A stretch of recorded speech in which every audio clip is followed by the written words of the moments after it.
I dealt with mean girls, mean boys, but it was because I was so different. My mom had always taught me kindness and respect, so I was always the one that was listening to the teacher or being friends with the kid that everybody was making fun of, and the boys and girls would say, "What? Why are you wearing that? Like, that's just so weird." And I said, "It's just my style."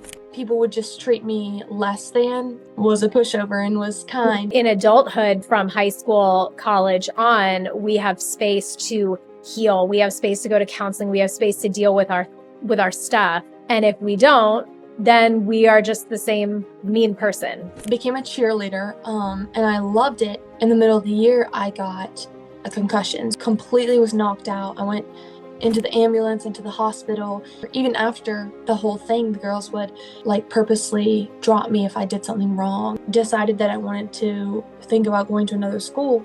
Girls at the school, she got very upset, and she actually ended up grabbing me and pushing me up against a vending machine in the hallway. I told my parents.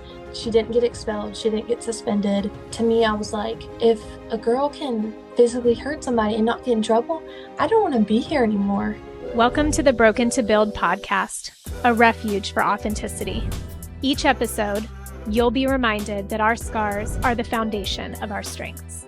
You will feel seen, known, and loved as you find beauty in the brokenness while you build the extraordinary life you were created to live.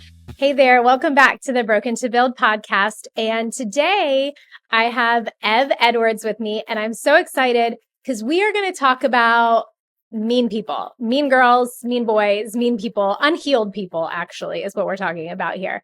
But Ev's going to share her story. So Ev, thank you so much for being with us. Thank you so much for having me. I'm so excited. Yeah, me too. Well, why don't you tell everyone just a little snippet about yourself, and then we'll go into your story. Okay. My name's Evelyn Edwards. I'm 17 years old. I am just like my mom and dad. I love to do everything that I'm capable of doing. I just came back from Colorado for snowboarding, and what else? I'm a senior in high school. I'm going to Clemson next year. I'm super excited because my sister goes there too. I have 5 sisters, so very big family. And yeah, my life is chaotic and fun.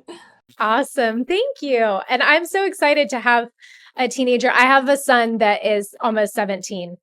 So I'm into the boy teenagers, but not quite into the girl teenagers. So this is really fun for me.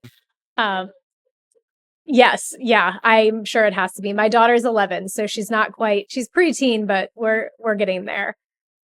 So, well, why don't you go ahead and just kind of start your story, and I'll ask questions in the middle of it, and we'll just kind of go through.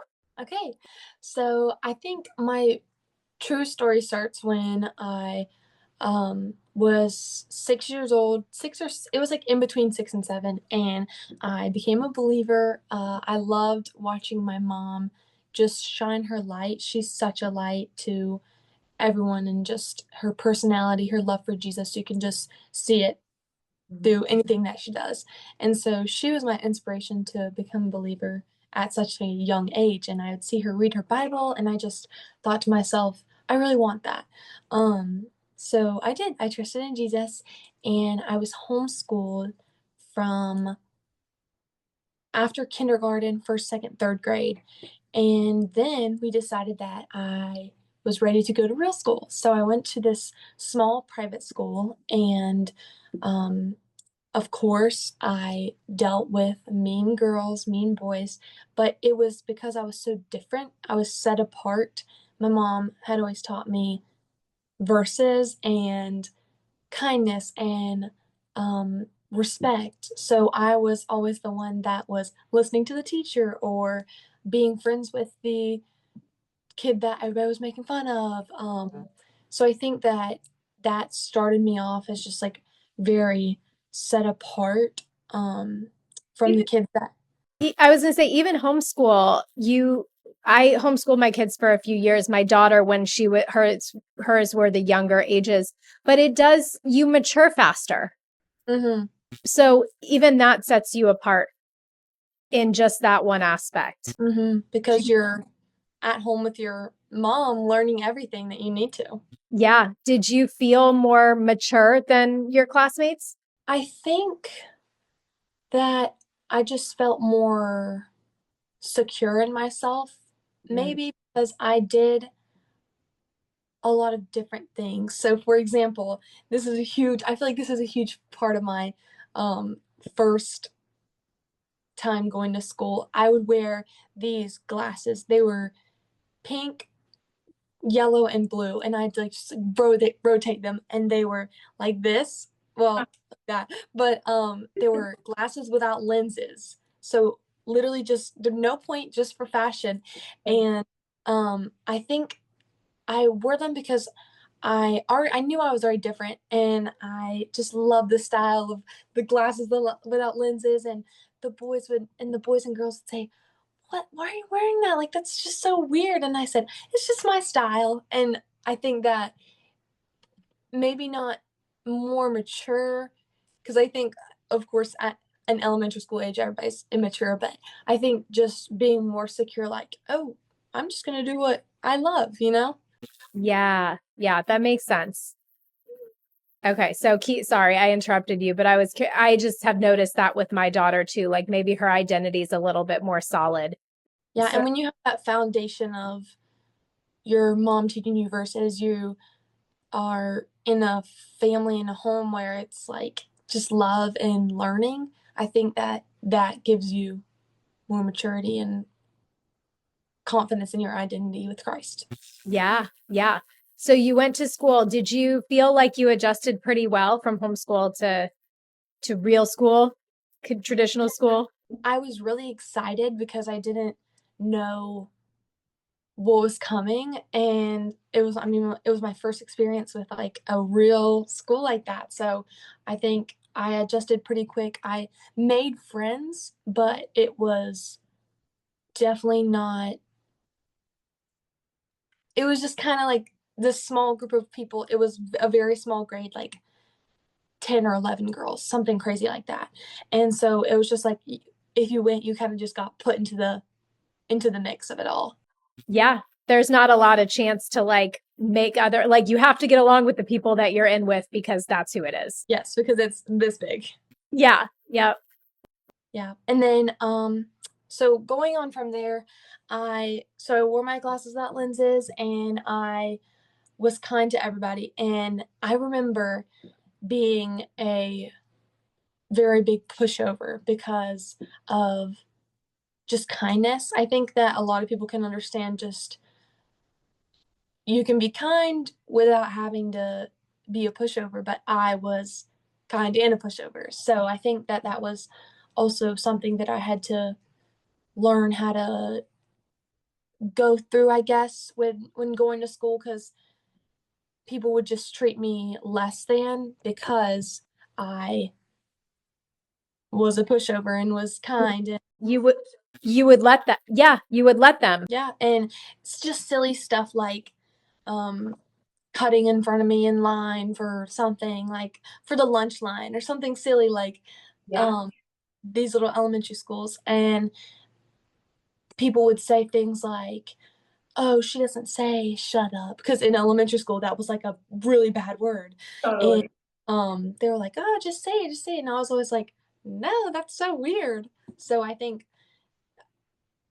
when people see someone that's different and someone that just knows who their identity is in, that they're just like, that's weird, you know? Yeah. They can be intimidated by that, especially if they don't know who they are. Yeah.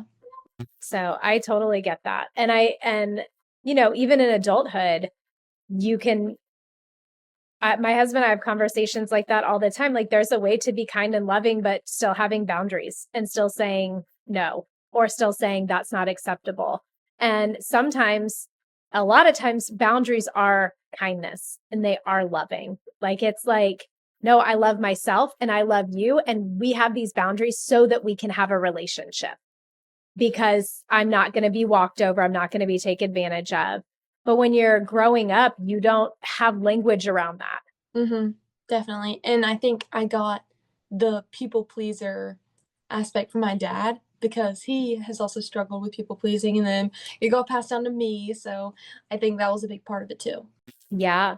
So did you stay in the same like little Christian school through elementary, junior high, high school, or did you go to different schools?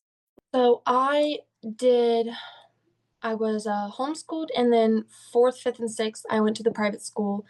And then I was like, I'm done with this. I can't do this anymore. So I did homeschool again for seventh grade. And then I went to another private school, like the middle school, high school, private school in my city. And I struggled a lot. That I think that year, eighth grade year, was really, really difficult.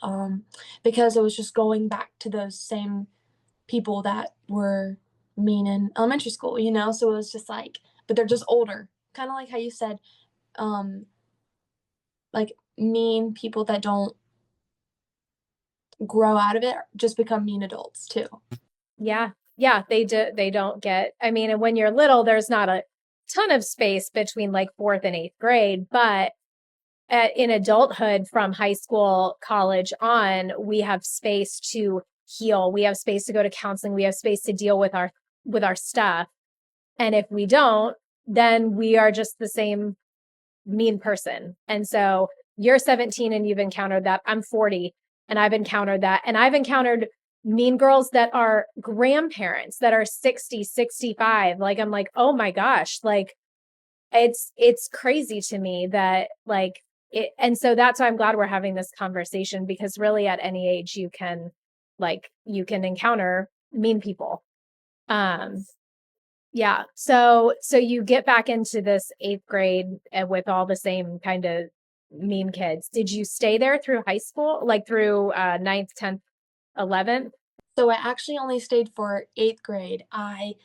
So I became a cheerleader, and I loved it, but in the middle of the year, I got a concussion. So I was the flyer, the one that's like in the air super high, and our stunt just I can't even remember what happened, but it fell, and I completely, like, my head bounced off. It's called the dead mat. So it's a tiny mat like this big on top of the basketball court. And I completely was knocked out. I went into the ambulance, into the hospital, and I think it was the beginning of the school year. So I started out the school year with a terrible concussion, and I would always say like, "Oh, it was just a minor concussion."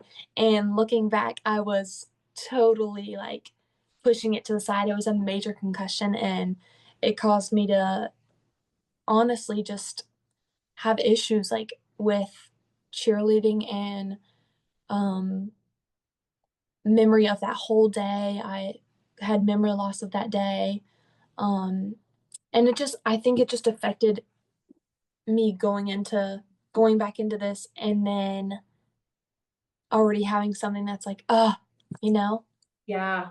Yeah. And then during that year, I tried to get back as fast as I could, of course, because that was my sport. I loved it. And we were a very competitive team. We won state that year, but Um, I was getting back into tumbling and flying, and the coach was very hard on me. I think she maybe she didn't realize that it was as major as it was. I don't know, but um, the girls would even after the whole thing, the girls would like purposely drop me if I did something wrong, and um, they would say mean things to me and cuss at me and stuff. And keep in mind, like I'm 12 and I'm young for my grade.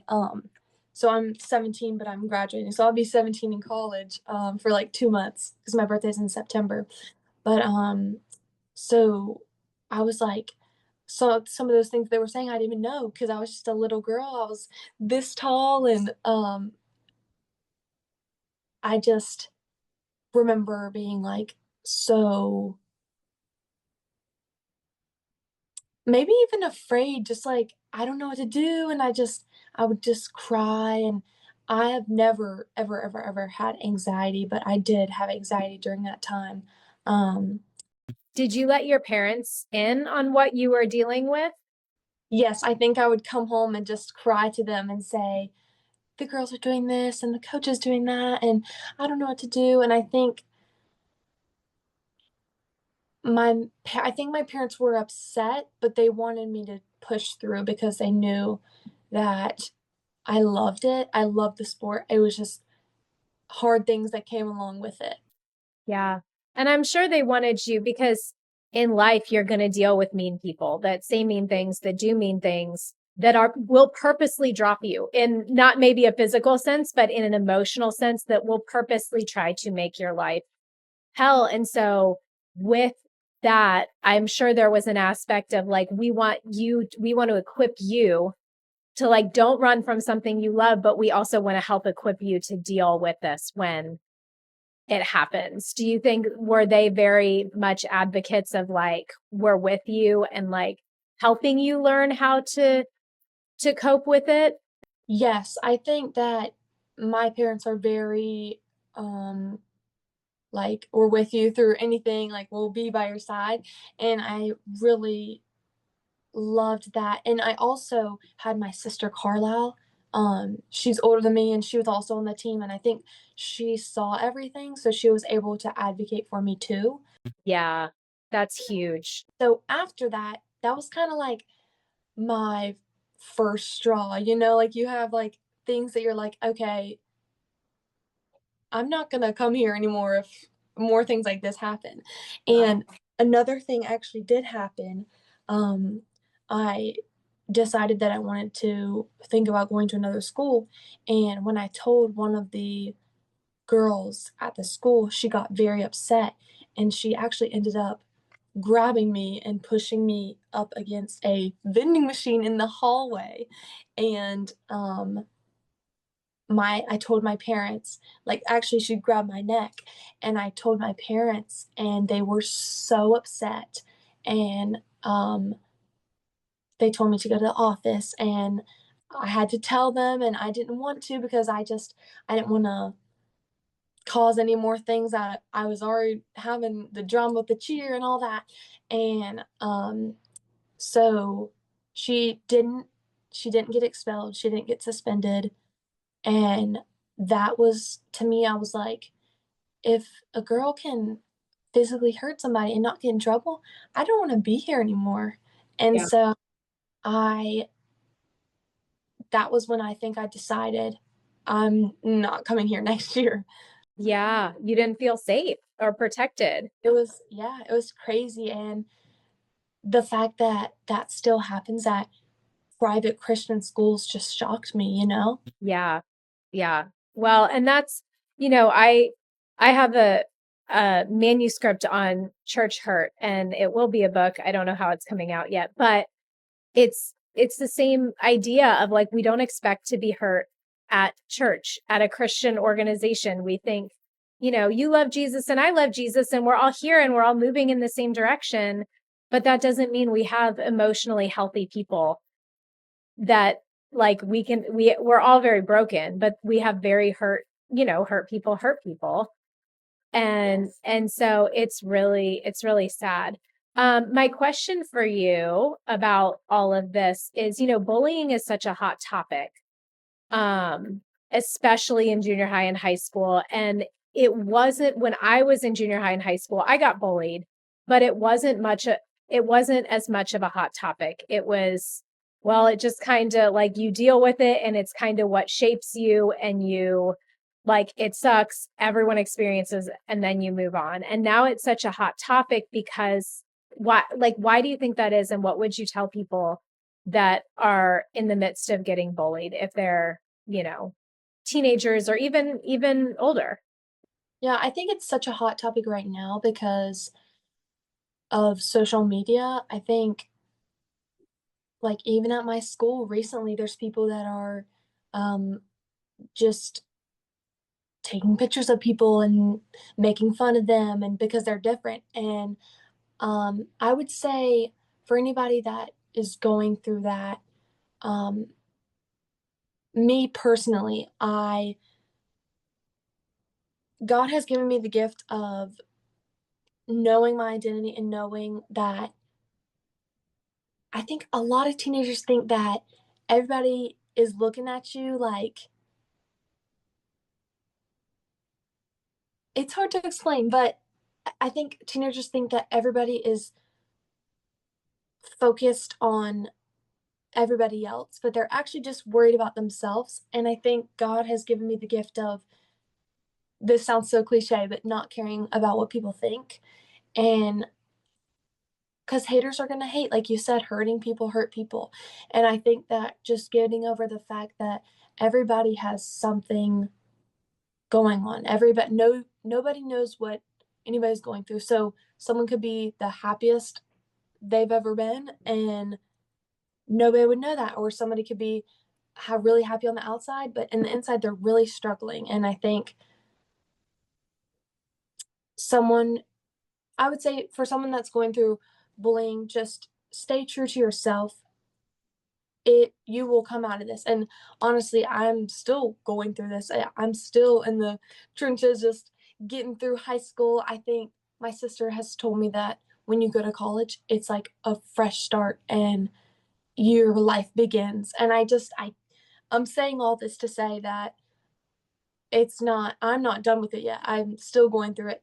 I think you said at 40 years old, you still go through Mean Girls. And I think just knowing, like I said, everybody has their struggles, but stay true to yourself and just work on not putting your identity in what others think. Um, and I think from such a young age, I had that, and I didn't capitalize on it until now. And I think that that's just something that God has given me. And like the glasses without lenses, I didn't care. And I think that a lot of teenagers do care. So just, I feel like that'd be something that I would really tell someone that's going through bullying or cyberbullying or whatever type of bullying it is.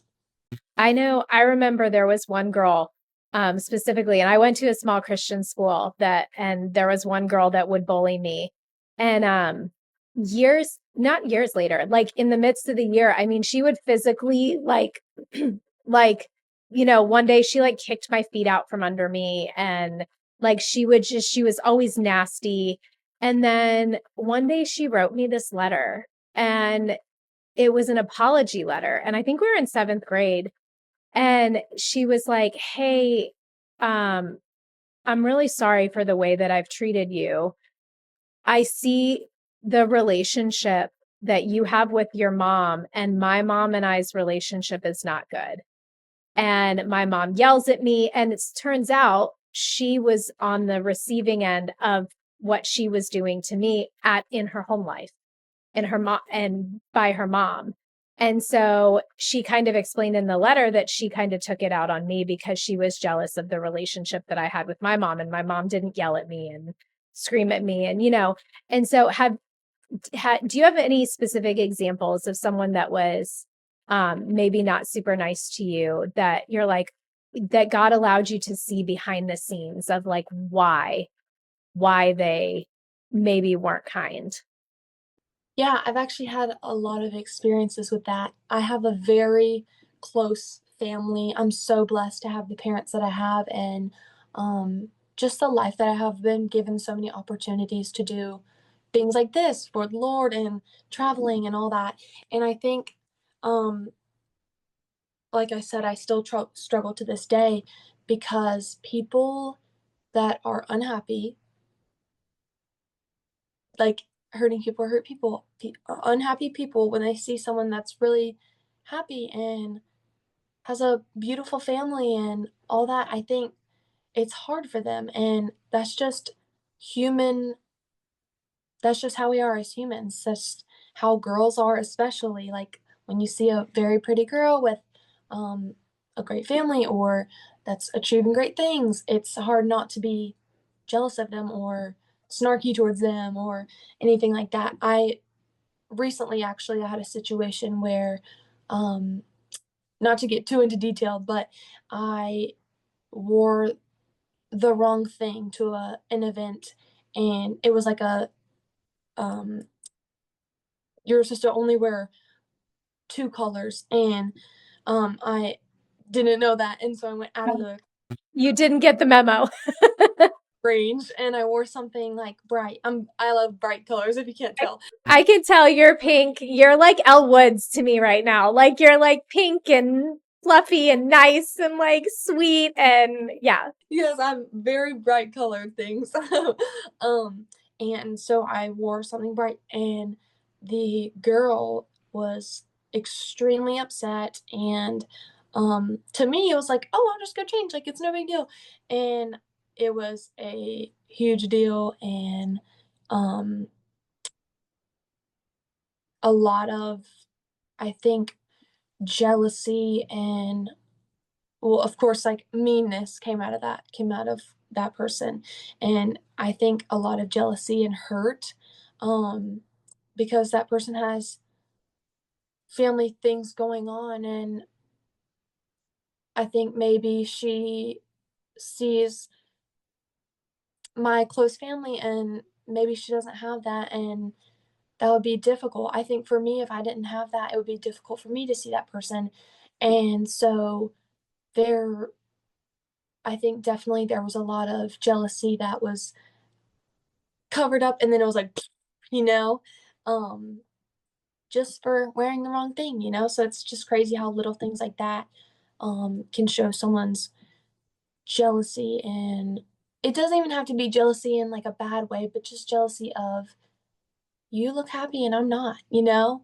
Yes. No, I know exactly what you're saying. And jealousy is the root of a lot of that. And so, and I've even, like I said, I've experienced it as an adult and sometimes it's not a mean jealousy. Sometimes it's, um, this is like way later for you, but sometimes it's like if a woman's trying to have a baby and everyone else is pregnant, like she doesn't want to go to a baby shower because it's like it's too painful because I'm jealous of what they have. Like it doesn't have to always be a malicious jealousy. And we all experience it. Like I've had to sit back and delve into like, okay, why does this bother me? Oh, I'm jealous. Well, what am I jealous of? Like, so I have to like go through that process. But I also am I strive to be very self-aware and I go to counseling and I do the hard work because I don't want to stay stuck in and let those emotions, run off with me, which they can if we let them. So what would you say with with has been some of the keys for your identity being strong in Christ? Are there verses that you go to? Are there, because you said you had kind of dealt with people pleasing, but now you're like, hey, I don't care. And I think sometimes it's those life experiences when we go through the really painful things. TD Jakes once said, we get tough, not mean. And so we do develop a tougher skin of like, oh, I made it through that. I've been through that. This little stuff, like whatever. Like, so I do think that there's a piece of that. But what's been your process of like struggling with that to note my identity's in Christ? I don't care what you say. Like, this is who I am, and I'm proud to be that. Yeah. So I think one thing that I always look back on is um, you've definitely heard this, the narrow road versus the wide road. Everybody's on the wide road, and then you're on this little narrow road. And I think about that all the time.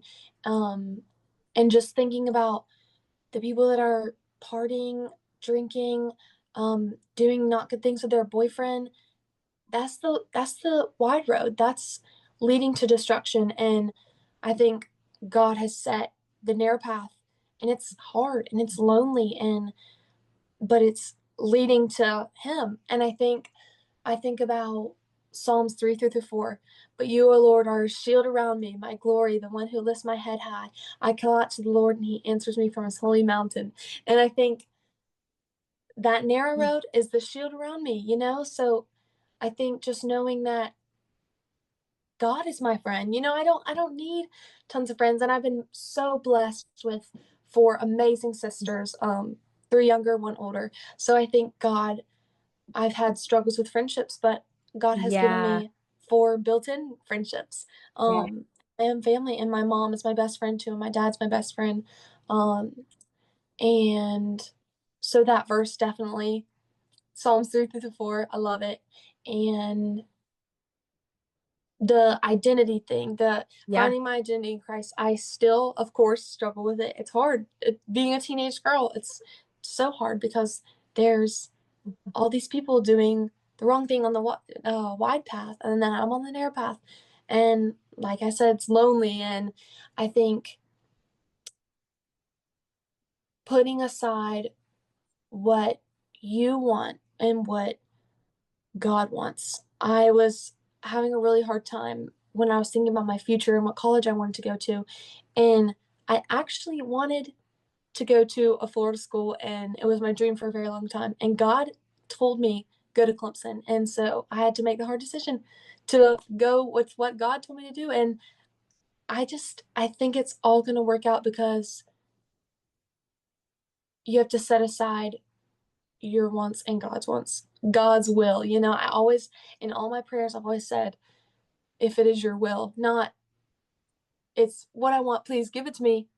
But if it is your will, God, I Yeah. would love for you to do this. And the whole not caring what people think, Yeah. I don't know. I think it's just this crazy thing that God has gifted to me. And I tell people about it a lot because I want them to experience that same, like, lifted off my shoulders, like, oh, this is so nice. I genuinely just want to Yeah. shine the light of Jesus and not care about what Susie Q is doing, what Susie Q thinks about me.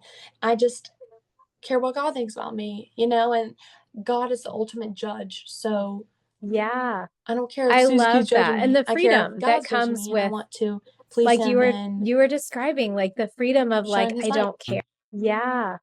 I love that. And the freedom that comes with, like, you were describing, like, the freedom of, like, I don't care. Like, and when you are set apart, when you are different. And I think that the story you shared is really interesting because it could be a very literal picture of life when you step out of the norm, out of what's expected, out of what everyone else is doing. Like, you're not in the same color than us, and that makes all of us uncomfortable. And so there are people, all of us have special gifts and special things that God's put into our lives, and we have to choose to be able to step out from the masses, to be able to say, I don't care if this doesn't fit in. Like, this is what God's called me to do. Now, you wore the wrong color on accident, but it's a very literal picture, and it makes people uncomfortable sometimes. And I love your attitude of, like, you can be uncomfortable. Like, I'm going to be me, and I'm going to be who the Lord created me to be. And I'm okay with that. And so I love that. Do you have any other um, advice that you would offer maybe someone going through? I know we've kind of talked about it throughout, but is there anything else that you want to add or talk about? I probably do. um, I think just my youth pastor actually said this once. He said, hashtag go home, I think it was.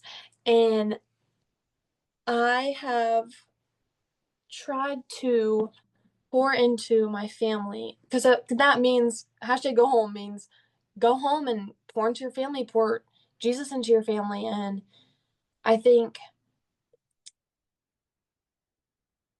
don't pour your love into people that don't want it. I have tried. I've been there, I've done that. Even this year, I have poured so much of my life into friend group, a friend group or friends that don't care if I'm there or not. So if they don't care if I'm there, then I'm gonna go home and pour into my family. So I think don't I think there's a it's something like don't pour your water into plants that don't want it or something like that. Something so I think just not putting yourself putting everything you have into something that's not going to flourish, something that the group that's drinking, if you're drinking and doing bad things, don't pour your life into that and try to be that if you aren't that. If your identity is in Jesus, be with Jesus, you know? That's lovely. And there's the verse that says, don't cast your pearls before swine, lest they trample them under their feet and turn again and rend you. Like, they'll continue. Like, don't put your valuable energy, your love, your time into someone that's going to trample that and then turn around and wound you. So I think that's... I saw a video last night and it said, it was a girl and she was saying the verse, the Lord put, or he presents a table before you in the presence of your enemies.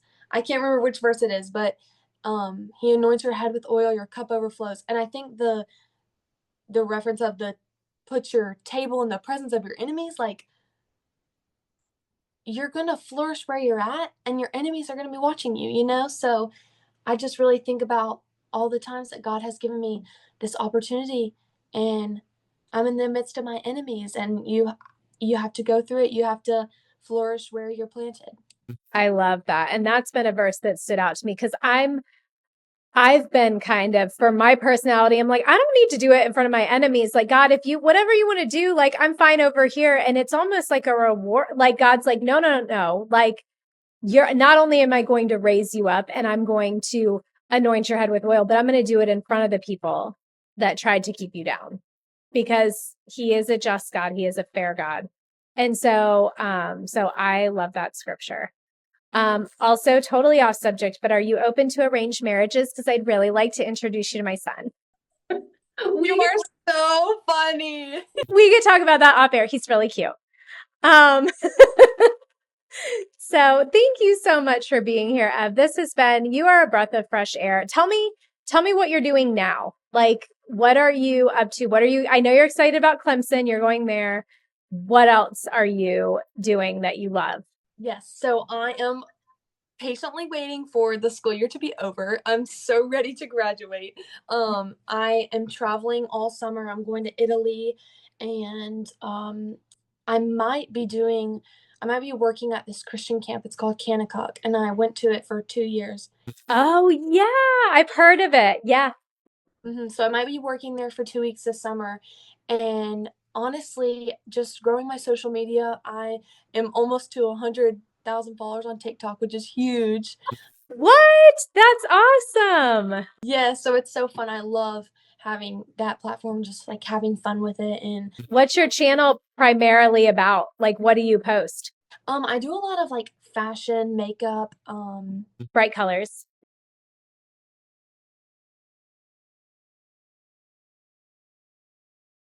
Yeah.